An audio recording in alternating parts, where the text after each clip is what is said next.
Assalamualaikum warahmatullahi wabarakatuh. Kami dari kelompok 8 mata kuliah Hukum Perdata. Sebelum kami memaparkan materi, izinkan saya mengenalkan anggota kelompok 8.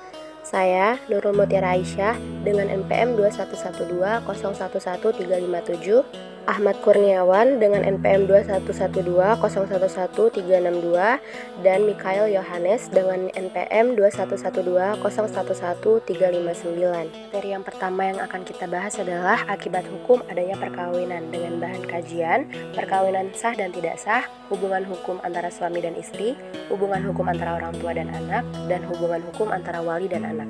Pembahasan perkawinan sah dan tidak sah. Pengertian perkawinan, yaitu suatu perikatan antara dua pihak dalam memenuhi perintah dan anjuran Tuhan Yang Maha Esa, agar kehidupan berkeluarga dan berumah tangga serta berkerabat berjalan dengan baik sesuai dengan ajaran agama masing-masing, sebagaimana disampaikan dalam pasal 1 Undang-Undang Nomor 1 Tahun 1974 tentang perkawinan. Dijelaskan bahwa perkawinan merupakan suatu ikatan lahir batin antara seorang pria dengan seorang wanita sebagai suami istri dengan tujuan untuk membentuk sebuah keluarga. Pasal 2 perkawinan mengatakan bahwa perkawinan adalah sah apabila dilakukan menurut hukum masing-masing agamanya dan kepercayaan itu. 2. Tiap-tiap perkawinan dicatat menurut peraturan perundang-undangan yang berlaku. Syarat sah perkawinan secara material dijelaskan dalam UU Nomor 1 Tahun 1974 Pasal 6 yang berbunyi, untuk melangsungkan perkawinan, seorang yang belum mencapai umur 21 tahun harus mendapat izin kedua orang tua.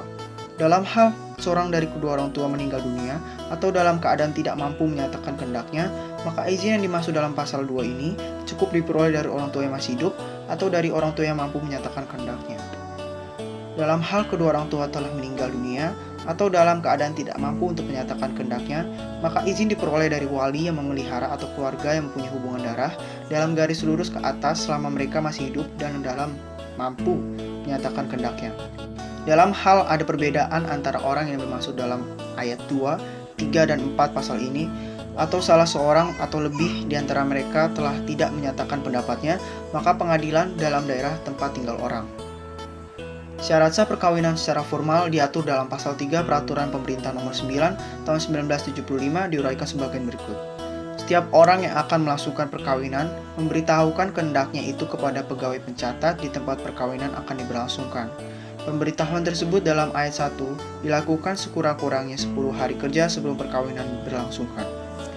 Pengecualian terhadap jangka waktu tersebut dalam ayat 2 disebabkan oleh alasan yang sangat penting, diberikan oleh camat, nama bupati, kepala daerah. Syarat formal berikut diatur pada pasal 4 sampai dengan pasal 1. Pasal 14 Komplikasi Hukum Islam atau KHI menyatakan bahwa untuk melaksanakan perkawinan harus ada, yang pertama harus ada calon suami, 2 calon istri, 3 wali nikah, 4 2 orang saksi, dan yang terakhir yang kelima ijab dan qabul. Hubungan hukum antara suami dan istri. Terdapat 2 bagian dalam relasi suami dan istri, yaitu pertama, relasi suami istri dalam keluarga menurut KHI Impres. Kedua, bahan hukum material KHI Impres nomor 1/1991 tentang relasi suami istri. Relasi kedudukan suami istri dalam keluarga merupakan hubungan hukum yang menjelaskan tentang posisi suami istri sebagai pelaku dalam kehidupan keluarga atau rumah tangga. Suami istri adalah subjek hukum perkawinan. Tentunya ada hukum yang mengaturnya supaya dapat mencapai tujuan perkawinan. Kedudukan suami istri dalam keluarga adalah seimbang atau setara atau sama di mata hukum. Meskipun demikian, suami mempunyai kedudukan setingkat lebih tinggi, yaitu sebagai kepala keluarga. Menurut KHI Impres nomor 1/1991 pasal 77 sampai 84 menjelaskan bahwa relasi kedudukan suami istri lebih lentur dalam mengartikan kepemilikan laki-laki atas perempuan dalam keluarga, yakni menyimbangkan antara hak dan kewajiban secara proporsional. Relasi kedudukan suami istri dalam keluarga menurut KHI diterangkan secara terperinci, karena kedudukan KHI terhadap UU perkawinan adalah penegasan ulang, sekaligus penjabaran lanjut atas ketentuan-ketentuan yang ditetapkan oleh UU perkawinan. Selain itu, pembentukan KHI didasarkan atas kebutuhan hukum dan keberadaan kesadaran hukum di masyarakat Islam di Indonesia. Hubungan hukum antara orang tua dan anak. Hubungan orang tua dan anak merupakan hubungan yang sangat dekat, di mana orang tua merawat, mendidik, dan membesarkan anak dengan penuh kasih sayang. Dalam hubungan antara orang tua dan anak timbul hak dan kewajiban. Perkawinan menimbulkan hubungan hukum dengan anak yang dilahirkan. Maka selanjutnya timbul kedudukan anak yang dilahirkan yang semuanya diatur dengan hukum dari hubungan dengan orang tua dan anak yang masih di bawah umur maupun yang telah dewasa. Timbul timbal balik hak dan kewajiban antara anak dan orang tua kandungnya. Kewajiban anak terhadap orang tua juga diatur dalam pasal 19 Undang-Undang Nomor 35 Tahun 2014 tentang perlindungan anak, yaitu setiap anak berkewajiban untuk menghormati orang tua. Membahas tentang kedudukan anak di dalam hukum, karena kedudukan anak ini erat sekali hubungannya dengan masalah perkawinan. Sebab dalam perikatan perkawinan sangat penting dalam akibat hukum terhadap si anak, bukan hanya di lingkungan kekeluargaan, namun dalam pergaulan masyarakat pun sangat penting. Peraturan perundang-undangan yang mengatur hubungan orang tua dan anak disebutkan dalam pasal 321 Kitab Undang-Undang Hukum Perdata yang menyebutkan bahwa tiap-tiap anak wajib memberi nafkah kepada kedua orang tuanya dan pada keluarga saudara dalam garis ke atas.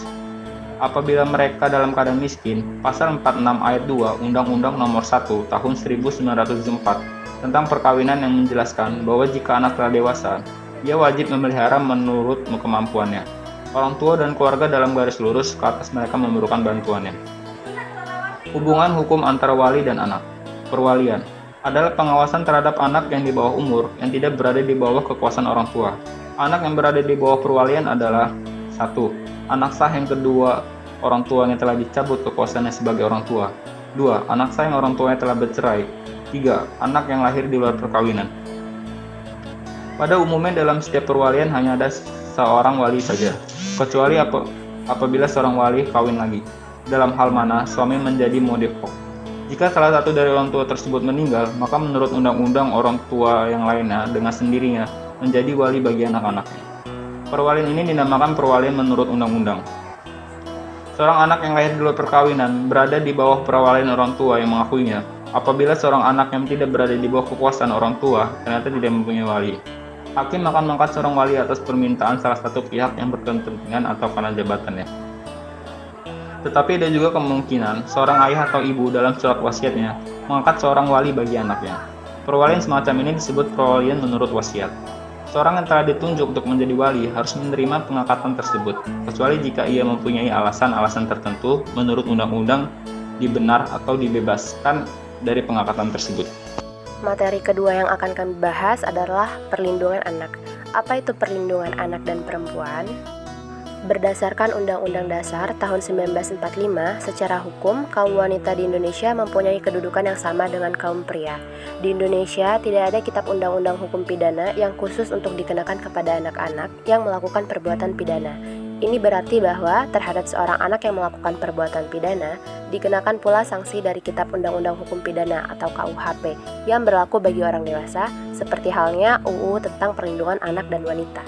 Undang-Undang Republik Indonesia Nomor 23 Tahun 2002 tentang Perlindungan Anak Pasal 20, Pasal 20A ayat 1, Pasal 21, Pasal 28B ayat 2, dan Pasal 34 Undang-Undang Dasar Negara Republik Indonesia tahun 1945.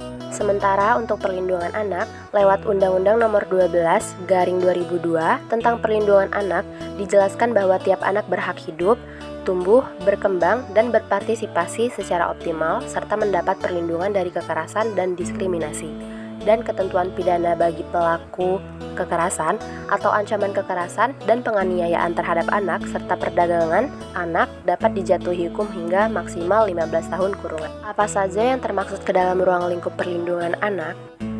Hukum perlindungan anak sebagai hukum tertulis maupun tidak tertulis harus menjamin anak benar-benar dapat melaksanakan hak dan kewajibannya. Aspek hukum perlindungan anak harus lebih dipusatkan kepada hak-hak anak yang diatur hukum dan bukan mengenai kewajiban. Karena mengingat secara hukum, anak belum dibebani kewajiban.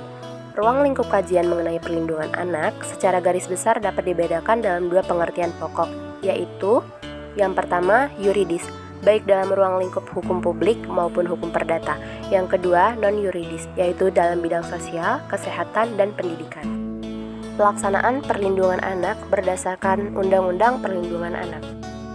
Pada Undang-Undang Nomor 35 Tahun 2014 menjelaskan bagaimana pelaksanaan perlindungan anak, yaitu anak di dalam dan di lingkungan satuan pendidikan wajib mendapatkan perlindungan dari tindak kekerasan fisik, psikis, kejahatan seksual, dan kejahatan lainnya yang dilakukan oleh pendidik, tenaga kependidikan, sesama peserta didik, atau pihak lain. Sekian dan terima kasih atas penjelasan materi dari kelompok 8. Mohon maaf bila ada kesalahan. Wassalamualaikum warahmatullahi wabarakatuh.